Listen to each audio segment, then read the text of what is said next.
ഇതാണ് ഇപ്പൊ ഇത്ര വലിയ കാര്യം. ഇത് പറയാൻ വേണ്ടിയിട്ടാണോ എന്നെന്തോ വലിയ സീരിയസ് കാര്യം സംസാരിക്കാണ്ടെന്ന് പറഞ്ഞിട്ട് ഇങ്ങോട്ട് വിളിച്ചത്? ഇത് സീരിയസ് ആയിട്ടുള്ള കാര്യമായിട്ട് ഏട്ടന് തോന്നുന്നില്ല? എല്ലാരും വലിയ സന്തോഷത്തിൽ നിൽക്കുക. ഇങ്ങനൊരു ചാൻസ് കിട്ടുന്ന പറഞ്ഞാൽ അത് ചെറിയ കാര്യമൊന്നും അല്ലല്ലോ. പിന്നെ നിനക്ക് ആരോ വലിയ അവാർഡ് കൊണ്ടു തരാൻ പോവല്ലേ? ഒന്ന് പോടി അവിടുന്ന്. ഇതിപ്പോ ഒരുപാട് പൈസ ഇറക്കിയിട്ടുണ്ടെങ്കിൽ വല്ല 1000-2000 കൂടുതൽ കിട്ടും, അത്രയല്ലേ ഉള്ളൂ. അതിനാണ് ഇപ്പൊ വലിയ സംഭവമായിട്ട് നീ പറയുന്നത്. ദിനുവേട്ടന് സത്യം പറഞ്ഞാൽ ഞാൻ എന്താ പറഞ്ഞതെന്ന് ശരിക്കും മനസ്സിലാകാഞ്ഞിട്ടാ. ഒരു ബിസിനസ് തുടങ്ങിയിട്ട് അത് പച്ച പിടിക്കാന്ന് പറഞ്ഞാൽ ചില്ലറ കാര്യമൊന്നും അല്ല. ഇതിപ്പോ 8 മാസമല്ലായിരുന്നു തുടങ്ങിയിട്ട്, അതും വെറും 3 സ്ത്രീകളെ വെച്ചിട്ട്.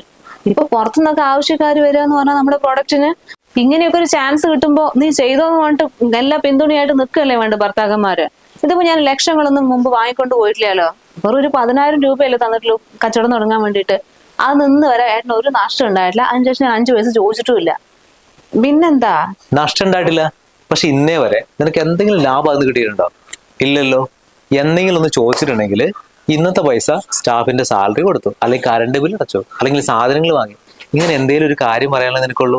തുടക്കത്തിലേ വീട്ടിലല്ലേ ഇതൊക്കെ ചെയ്തുകൊണ്ടിരുന്നത്? അത് ഏട്ടന് മറന്നുപോയോ? അന്ന് ഞാനും സന്ധ്യയും മാത്രമേ ഉണ്ടായിരുന്നുള്ളൂ. ഇപ്പൊ 2 സ്റ്റാഫ് കൂടി എക്സ്ട്രാ വന്നു. പിന്നെ ഞങ്ങൾ റൂം എടുത്തു. അപ്പൊ അതിന്റെ വാടക കൊടുക്കാനുള്ള പൈസ ഞാൻ ഇവിടുന്ന് കൊണ്ടുപോകുന്നില്ലല്ലോ, അത് തന്നെയല്ലേ കിട്ടുന്നത്.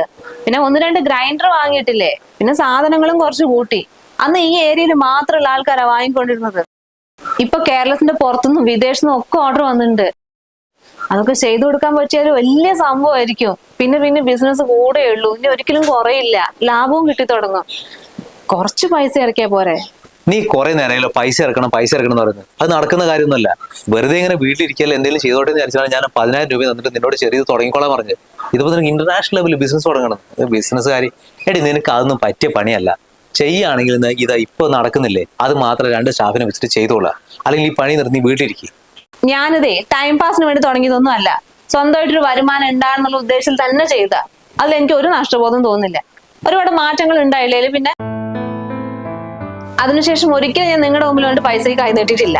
കുട്ടികളുടെ കാര്യങ്ങളും വീട്ടിലെ കാര്യങ്ങളും ഒക്കെ അത് തന്നെ നടന്നു പോകുന്നത്. ഇതിപ്പോ എനിക്കൊരു 5 ലക്ഷം രൂപ എങ്ങനെയെങ്കിലും സംഘടിപ്പിച്ച് തന്നാൽ മതി. എനിക്ക് നല്ല വിശ്വാസമുണ്ട്. നിനക്ക് വിശ്വാസമുണ്ട്, പക്ഷെ എനിക്ക് വിശ്വാസമല്ല. 5 ലക്ഷം രൂപയെ ചെറിയ പൈസ ഒന്നല്ല. പോയിട്ടുണ്ടെങ്കിലേ മൊത്തം അങ്ങോട്ട് പോകും. ബിസിനസ്സാണ്, പൊട്ടിക്കഴിഞ്ഞാൽ പൊട്ടി. ഞാനൊരു കാര്യം പറഞ്ഞുതരാം. ഈ കാരണം പറഞ്ഞ് പൈസയ്ക്ക് വേണ്ടി എന്റെ പുറകെ നിങ്ങൾ വന്നിരിക്കണ്ട. ഞാൻ 5 പൈസ ഇതിനു വേണ്ടി എനിക്ക് തരൂല. ഏട്ടൻ തരുന്ന പൈസ നഷ്ടപ്പെടുന്നുള്ള പേടിയാണെങ്കിൽ ആ പേടിയൊന്നും വേണ്ട. ഒരു 6 മാസത്തിനുള്ളിൽ ഞാൻ തന്ന പൈസ തിരിച്ചു തരും.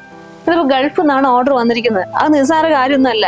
ഇതെങ്ങാനും ചെയ്തു കൊടുക്കാൻ പറ്റിയിട്ടുണ്ടെങ്കിൽ അത് വലിയൊരു കാര്യമായിരിക്കും. പിന്നെ ഒരുപാട് ഓർഡറുകൾ വരും. എന്താ നോക്ക്, എനിക്ക് നിന്നോട് പറയാനുള്ള കാര്യം ഞാൻ മര്യാദയ്ക്ക് പറഞ്ഞു. എന്റെ പോക്കറ്റിലെ പൈസ കണ്ടിട്ട് നീ ഒരു ബിസിനസ്സും തുടങ്ങാൻ നിൽക്കണ്ട. എന്നാ 10,000 രൂപ വന്നില്ലേ, അതാണ് എനിക്ക് പറ്റിയ ഏറ്റവും വലിയ തെറ്റ്.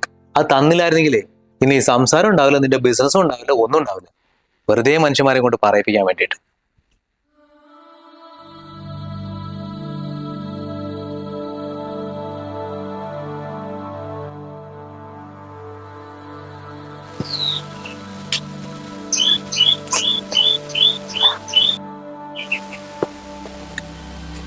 മോളെ, എന്താ നീ കുറെ സമയം അങ്ങോട്ടും ഇങ്ങോട്ടും നടക്കുന്നത്? എന്താ വിഷമം? അതമ്മ, ഞാൻ പറഞ്ഞല്ലേ ഞങ്ങൾക്ക് പുതിയൊരു ഓർഡർ കിട്ടിയിട്ടുള്ള കാര്യം. അവരിതാ പിന്നെയും വിളിച്ചിരിക്കുന്നത്. ഇന്ന് രാവിലെ സന്ധ്യ വന്ന് പറഞ്ഞതാ. നീയല്ലേ മോളെ പറഞ്ഞത് അതിനൊക്കെ ഒരുപാട് പൈസയാകും, ഞങ്ങളത് ചെയ്യുന്നില്ല എന്നുള്ളത്. പിന്നെ എന്ത് ചെയ്യാനാ? അങ്ങനെയാണെന്ന് ഞാനും വിചാരിച്ചത്. ഇത് വേണ്ടാന്ന് വിചാരിച്ചത് നിന്ന് തന്നെയായിരുന്നു. പക്ഷെ അവർക്ക് നമ്മുടെ സാധനങ്ങളൊക്കെ നന്നായിട്ട് ഇഷ്ടപ്പെട്ടു എന്ന്. ഒന്നാമത് മായം കലർത്താത്ത മസാലയൊക്കെ ഈ സമയത്ത് കിട്ടാന്ന് പറഞ്ഞാല് അത് വലിയ കാര്യമല്ലേ. ഇതും കൂടി അറിഞ്ഞപ്പോ എല്ലാവർക്കും ഭയങ്കര പ്രതീക്ഷ. ഇതുകൊണ്ട് മാത്രമാണ് കുറെ പേരുടെ കുടുംബം കഴിഞ്ഞു പോകുന്നത്. ചെറിയൊരു വരുമാനമല്ലേ എല്ലാവർക്കും ഇന്ന് കിട്ടുന്നേ. അപ്പൊ പ്രൊഡക്റ്റ് ഒക്കെ നമ്മൾ പുറത്തേക്ക് അയച്ചു തുടങ്ങി കഴിഞ്ഞിട്ടുണ്ടെങ്കിൽ എല്ലാവർക്കും ഒരു സാമ്പത്തികപരമായിട്ട് ചെറിയ നേട്ടം ഉണ്ടാവുമല്ലോ. അപ്പൊ അതും കാത്തിരിക്കുക എല്ലാവരും. അവർക്ക് നല്ലോണം ഇഷ്ടപ്പെട്ടിട്ടുണ്ടാവും നിങ്ങളുടെ മസാലകളൊക്കെ. അതല്ലേ പിന്നെ അവർ വിളിച്ചുകൊണ്ടിരിക്കുന്നത്. അല്ലെങ്കിൽ തന്നെ ഇവിടുത്തെ ഇവരൊക്കെ പറഞ്ഞല്ലോ, ദേവിയും ബീനയും വനജയൊക്കെ പറഞ്ഞല്ലോ നല്ല മസാലകൾ എന്നുള്ളത്. അവരിപ്പോഴും വാങ്ങിക്കൊണ്ടിരിക്കുന്നില്ലേ നിന്റെ? അത് തന്നെയാമ്മ ഞാനും പറഞ്ഞത്. ഒരു തവണ വാങ്ങിയവരൊക്കെ പിന്നെയും പിന്നെയും ചോദിച്ചു വരുന്നുണ്ട്. ഇവിടെ കുറെ കടകളിൽ എന്നോട് ചോദിച്ചിട്ടുണ്ട് കൊണ്ടുപോയി കൊടുക്കാൻ വേണ്ടിട്ട്. പക്ഷെ നമ്മുടെ കയ്യിൽ അതിന് മാത്രമുള്ള സാധനം ഇല്ല. അങ്ങനെയാണെങ്കിൽ നീ അത് വിടണ്ട മോളെ. അവർക്ക് അത്ര ഇഷ്ടപ്പെട്ടു പറഞ്ഞാലേ പിന്നെയും വേണം മനസ്സ് പഠിക്കുന്നത്. കുറച്ച് പൈസയില്ല ചേർത്തേണ്ടേ ഉള്ളൂ, എങ്ങനെയെങ്കിലും കൊടുക്കാൻ നോക്ക്. എന്റെ ഫ്രണ്ടില്ലേ അഞ്ജലി, അവളൊന്ന് 50 പാക്കറ്റ് കൊണ്ടുപോയത്. അവിടെ എല്ലാവർക്കും ഇഷ്ടപ്പെട്ടു തമിഴ്നാട്ടില്. ഇനി കുറച്ചും കൂടി വേണം ഫോൺ ചെയ്തിട്ടുണ്ടായിരുന്നോ? ഞാൻ നിന്നോട് പറയാൻ നിൽക്ക്.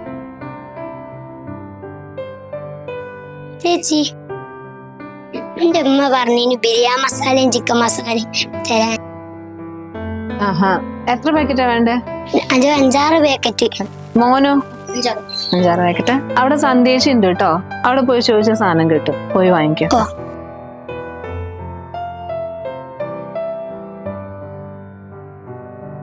എന്താ കണ്ടില്ലേ എത്ര പേരാന്നറിയോ ഓരോ ദിവസം വന്നുകൊണ്ടിരിക്കണേ. ഇതൊക്കെ കൊണ്ടാ ഞാൻ പറഞ്ഞേ, എനിക്ക് നല്ല വിശ്വാസം ഉണ്ടമ്മേ.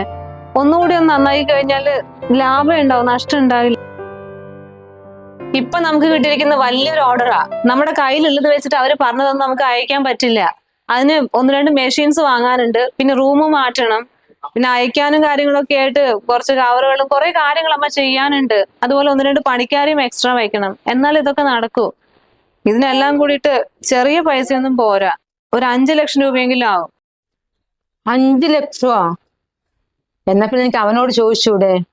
ഇതാ ഇപ്പൊ തന്നെ കണ്ടില്ലേ, വീട് കളിക്കാൻ 5 പാക്കറ്റ് 6 പാക്കറ്റ് വേണം കുട്ടികൾ വരുന്നത്. കേരളത്തിന് പുറത്ത് ചോദിക്കുന്നു, വിദേശത്തേക്ക് ചോദിക്കുന്നു, ഇങ്ങോട്ടാണ് കൊടുക്കാൻ സാധനങ്ങളും ഇല്ല. അമ്മ എന്താ വിചാരിച്ച ഏട്ടനോട് പറഞ്ഞിട്ടില്ലെന്നാ? ഞാൻ പറഞ്ഞതാ, പക്ഷെ ഏട്ടൻ പറയാ പൈസ ഒന്നും തരില്ലാന്ന്. പൈസ തരില്ലാന്നോ? പിന്നെ എനിക്ക് അവനല്ലാതെ വേറെ ആരാ തരിക? അത് ഇത്രയും വലിയൊരു കാര്യത്തിന് എല്ലാവർക്കും പറ്റുന്ന കാര്യം അത് ചെയ്യുന്നത്. അതൊന്നും പറഞ്ഞ ഏട്ടന് മനസ്സിലാകില്ല. ഞാനെന്തായാലും ഇത് വേണ്ടാന്ന് വെക്കാൻ പോവാ. നല്ല കാര്യായി. നീ ഇതിന്റെ പേരിൽ കച്ചവടം വിടാൻ നിൽക്കുക. ആരുടെ മുമ്പിൽ കൈ നീട്ടണവர்கள் നീ തുടങ്ങി തന്നെ. എന്നിട്ട് പിന്നെ നീ എന്തിനാ പിന്നെ അവന്റെ ചോദിച്ചുകൊണ്ട് നിൽക്കുന്നത്? നിന്റെ കയ്യിലെ പൈസ അതെടുക്ക്. എന്റെ കയ്യില് പൈസയോ? അതിന് എന്റെ എവിടെ നമ്മ പൈസ ഉള്ളത്? നിന്റെ കയ്യിൽ സ്വർണ്ണമില്ലേ 10-30 പവൻ? അതെടുത്ത് എന്തെങ്കിലും ചെയ്യേ. അതിന് സ്വർണ്ണമൊന്നും എന്റെ കയ്യിൽ ഇല്ലല്ലോ അമ്മേ, അതൊക്കെ ഏട്ടൻ പണയം വെച്ചിരിക്കല്ലേ. നിന്റെ ആവശ്യത്തിന് പണയം വെച്ചല്ലോ, അതല്ല അവന്റെ ആവശ്യത്തിനല്ലേ. ഇപ്പൊ നിന്റെ കാര്യത്തിൽ എനിക്കത് എടുത്തു തരാൻ പറയും. അയ്യോ, ഇത്ര പെട്ടെന്ന് ഗോൾഡ് എടുത്തു തരുന്നൊക്കെ പറഞ്ഞ അതൊക്കെ ഏട്ടനെ കൊണ്ട് പറ്റുമോ? അതൊന്നും നീ അറിയണ്ട. ഇപ്പൊ നിന്റെ കാര്യം നടക്കണ്ടേ? നീ അവനോട് ചോദിക്കുക, വാങ്ങ, നിന്റെ കാര്യം നടത്തുക.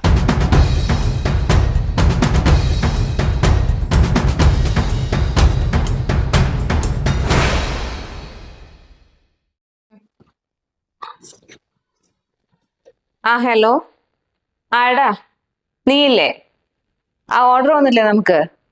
ആ മെയിലിൽ നീ റിപ്ലൈ കൊടുത്തോ. അടുത്ത മാസം നമ്മൾ സാധനം അങ്ങോട്ട് എത്തിക്കാന്നുള്ളത്. അതിനൊക്കെ വഴിയുണ്ട്. പിന്നെ വേറെ എവിടെ നിന്നൊക്കെ ഓർഡർ വന്നിട്ടുണ്ടോ അവർക്കൊക്കെ സാധനം സെൻഡ് ചെയ്യുന്നതുകൊണ്ട് മറുപടി കൊടുത്തേക്ക്. പിന്നെ ശശിയേട്ടനോട് ഞാൻ അപ്പുറത്തെ റൂം കൂടി പറഞ്ഞു വെച്ചിട്ടുണ്ട്, അത് മൂപ്പര് തുറന്നു തരും. ചേച്ചിമാരോട് അതൊന്ന് ക്ലീൻ ചെയ്തിടാൻ പറയണം കേട്ടോ. പൈസന്റെ കാര്യല്ലേ, അതൊക്കെ ശരിയായിട്ടുണ്ട്. എടോ, അത് ഒരാൾ കടം വാങ്ങിയിട്ടുണ്ടായിരുന്നു, അപ്പൊ ഇന്നാണ് അത് തിരിച്ചു തരാൻ പോകുന്നത്. ശരി, നിങ്ങൾ പണി നടക്കട്ടെ. ശരി എന്നാലേ. നീ ആർക്കാ പൈസ കൊടുത്തത്? അത് എന്നോട് ചോദിക്കാണ്. നിങ്ങളോടല്ല, എന്നോട് പോലും ചോദിക്കാനാണ് എടുത്തോണ്ട് പോയിരിക്കുന്നത്. പിന്നെ എന്ത് പറയാ? നിന്നോട് പോലും ചോദിക്കാണ്ടോ? അതെന്താ, ഇവിടുന്ന് ആരെയും കട്ടോണ്ട് പോയാ? ഞാൻ ഷെൽഫിലെ ഭദ്രമായിട്ട് അടച്ചു വെച്ച സാധനം അത് കൊണ്ടുപോയ ശേഷമാണ് ഞാൻ തന്നെ അറിയുന്നത് അത് കൊണ്ടുപോയെന്നുള്ളത്. അതിനിപ്പോ നിങ്ങളുടെ ഭാഷയിൽ കക്ക എന്നാണ് പറയുന്നെങ്കിൽ അത് തന്നെ. അതാരടി ഈ വീട്ടിൽ ഇത്രയും ധൈര്യമുള്ള ഒരാള്? ഇനിയിപ്പോ നിന്റെ വീട്ടിൽ നിന്ന് ആരെങ്കിലും വന്നപ്പോ അടിച്ചോണ്ട് പോയോ? എന്റെ വീട്ടിൽ നിന്ന് കള്ളം താക്കോലും പിടിച്ച് ഇവിടെ തന്നെ ഇരിക്കുമ്പോ ഇനി എന്റെ വീട്ടിൽ നിന്ന് ആരെങ്കിലും ഒന്ന് എടുത്തുകൊണ്ട് പോകേണ്ട കാര്യമുണ്ടോ? കള്ളം താക്കോലും പിടിച്ച് വീട്ടിൽ തന്നെ? നീ നിന്റെ സ്വർണം കൊണ്ട കാര്യമാണോ പറയുന്നത്? ഞാൻ പോലും അറിയാണ്ട് ഞാൻ എടുത്തു വെച്ച സ്വർണ്ണം ഇട്ടാണ് കൊണ്ടുപോകും. എന്നിട്ട് ഞാൻ എന്തിനെങ്കിലും വേണ്ടി തരുമ്പോഴായിരിക്കും പറയാം, അയ്യോ എടി അത് ഞാൻ അതിന് വെച്ചു, ഇതിന് വെച്ചു, കല്യാണത്തിന് മുമ്പ് കട നിൽക്കാൻ വെച്ചു, അവന് കൊടുക്കാൻ വാങ്ങി, ഇവന് കൊടുക്കാൻ വാങ്ങി എന്നുള്ളത്. ഞാനാണെങ്കിൽ ഒരു പൊട്ടി പാവല്ലേ, ഭർത്താവല്ലേ, എടുത്തോട്ടെ, ഒരു ആവശ്യത്തിന് കൊണ്ടുപോയതല്ലേ എന്ന് പറഞ്ഞ അങ്ങോട്ട് വിട്ടു. തിരിച്ചു ചോദിക്കാനുള്ള വിവരം ഉണ്ടായിരുന്നോ? അതുമില്ല. എന്റെ ഒരു കാര്യത്തിനും വേണ്ടിയല്ല നിങ്ങൾ എന്റെ ഗോൾഡ് കൊണ്ടുപോയിട്ട് പണയം വെച്ചിരിക്കുന്നത്. നീ പണയം വെച്ചതാണോ, എത്ര വിറ്റിട്ടുണ്ടോ, അതൊന്നും എനിക്ക് അറിയില്ല.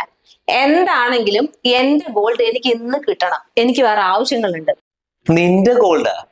എന്ത് വകയില് നിന്റെ സ്വർണം? അതെ, നമ്മുടെ കല്യാണ സമയത്ത് നിന്റെ അച്ഛൻ എനിക്ക് സ്ത്രീധനായിട്ട് തന്നാണ്. അതെനിക്ക് ബാങ്കിൽ കൊണ്ടുവെക്കാം, പണയം വെക്കാം, വിൽക്കാം, എന്തും ചെയ്യാം. നിന്നോട് പറയേണ്ട കാര്യമൊന്നുമില്ല. ഇപ്പൊ എനിക്കത് എടുത്തുതരാൻ സൗകര്യമില്ല. എന്റെ അച്ഛൻ പറഞ്ഞോ നിങ്ങൾക്ക് സ്ത്രീധനമായിട്ട് തന്നതാണെന്ന്? നിങ്ങൾ എവിടെയെങ്കിലും അത് എഴുതി വാങ്ങിയിട്ടുണ്ടോ? അതെ, എന്റെ ആവശ്യങ്ങൾക്ക് വേണ്ടി തന്നതാ, അല്ലാണ്ട് നിങ്ങൾക്ക് വേണ്ടിയല്ല. അങ്ങനെയാണെങ്കിൽ അങ്ങനെ തൽക്കാലം അത് ബാങ്കിൽ തന്നെ ഇരിക്കട്ടെ. എന്തായാലും ഇപ്പൊ എടുത്തുതരാൻ പറ്റില്ല, എനിക്കൊരു ആവശ്യങ്ങളുണ്ട്. അതൊക്കെ നിങ്ങളുടെ മാത്രം ആവശ്യങ്ങളല്ലേ? അതുപോലെ ഒരു ആവശ്യം എനിക്കും ഉണ്ട്. എനിക്കൊരു 5 ലക്ഷം രൂപ ഇന്ന് തന്നെ കിട്ടണം. ഒന്നുകിൽ എനിക്ക് പൈസ അറേഞ്ച് ചെയ്താ, അല്ലെങ്കിൽ എന്റെ സ്വർണ്ണം എടുത്താ. ഞാൻ ഇത് വിറ്റിട്ടോ പണയം വെച്ചിട്ടോ എന്റെ കാര്യങ്ങൾ നടത്തട്ടെ. അതെന്തായാലും നടക്കില്ല. അത് കിട്ടുന്ന വിചാരിച്ചിട്ട് നീ അവിടുന്ന് ഇവിടുന്ന് ഇനി വെറുതെ ഓർഡർ എടുക്കാൻ നിൽക്കണ്ട. അവസാനം പെട്ടുവോ പറഞ്ഞില്ല എന്ന് വേണ്ട. നീ എന്താണ് എങ്ങനെ പറയുന്നത്? അവള് സ്വർണ്ണം ഇട്ടുമ്പോൾ എനിക്കൊരു സങ്കടം ഇല്ലാലോ. 5 ലക്ഷം രൂപ അവൾ ചോദിച്ചത്. നിന്റെ ബാങ്കിൽ പൈസ ഇല്ല. നീ ഒരു കാര്യം ചെയ്യും, 5 ലക്ഷം രൂപയ്ക്കുള്ള സ്വർണ്ണം അവളുടെ കയ്യിൽ എടുത്തു കൊടുക്കും. അത് അവൾ വെച്ച് എന്തെങ്കിലും ചെയ്തോട്ടെ. ഓ അത് ശരി. അപ്പൊ അമ്മയോട് സപ്പോർട്ട് ചെയ്യാ? ആണ്, പിന്നെ വേറെ ആരാണ് സപ്പോർട്ട് ചെയ്യുന്നത്? നീ എന്താ വിചാരിച്ച് കല്യാണം കഴിഞ്ഞ ഭാര്യമാർക്ക് ഒരു ആവശ്യമില്ല എന്നുള്ളതാ? ഇതൊക്കെ മുൻകൂട്ടി കണ്ടു തന്നെയാണ് അവരുടെ വീട്ടുകാർക്ക് സ്വർണം കൊടുക്കുന്നത്. നീ അവൾ സ്വർണ്ണം ഇപ്പൊ എടുത്തു കൊടുക്കും. നീ മുഴുവൻ മല കൈ വെച്ചിട്ട് അവൾ ചോദിക്കുമ്പോൾ കൈ മലർത്തുന്നോ? നിന്റെ 5 ലക്ഷം രൂപ കൊടുക്കാനില്ലാണ്ടാണോ? മര്യാദയ്ക്ക് അവൾക്ക് സ്വർണ്ണം എടുത്തു കൊടുത്തോ. മോളെ, നീ വീടിന്റെ കാര്യം എന്താ ചെയ്യും? നിനക്ക് പൈസ കിട്ടിയാ പോരെ, അതോ വഴി നേരെ കൊണ്ടുവരും.